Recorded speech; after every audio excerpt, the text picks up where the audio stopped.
અમદાવાદની સોની બજાર સજ્જડ બંધ, શહેરમાં થયેલ વેપારીની લૂંટ અને હત્યાના ઘેરા પ્રત્યાઘાત પડ્યા છે। ગઈકાલે સોની એસોસિએશન દ્વારા ગુજરાત સોની બજાર બંધનું એલાન આપવામાં આવ્યું હતું। આ બંધમાં ગુજરાતભરમાંથી સારો પ્રતિસાદ મળી રહ્યો છે।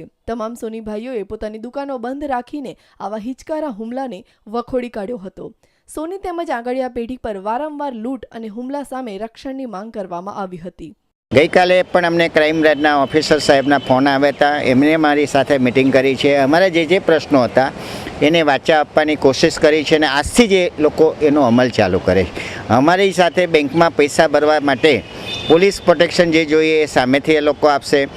અમારી સાથે જે જોખમની લેતી દેતી આંગળીયામાં જતા આવતા અથવા તો બેંકમાંથી અથવા તો બહારથી જોખમ લઈને સોનું લાવતા વેપારી જે કંઈ પ્રોટેક્શન એ સામેથી આપવાના છે। વધારાના પોઈન્ટ બેંકો પાસે અને જ્યાં અમારી માર્કેટો છે ત્યાં પણ એ મૂકવાના છે। આજે ગઈકાલે પોલીસ ઉચ્ચ અધિકારીઓ અને વેપારીઓ વચ્ચે મીટિંગ યોજવામાં આવી હતી, જેમાં પોલીસ હવે સોનીઓ અને આગળિયા પેઢીના કર્મચારીઓ કે જે મોટી સંખ્યામાં રોકડ અને સોનું લઈ જતા લોકોને પોલીસ પ્રોટેક્શન પણ આપશે। કેમેરામેન મિત ભટ્ટ સાથે મિહિર દુધરેજિયા, ન્યૂઝ ઓનલાઈન, અમદાવાદ।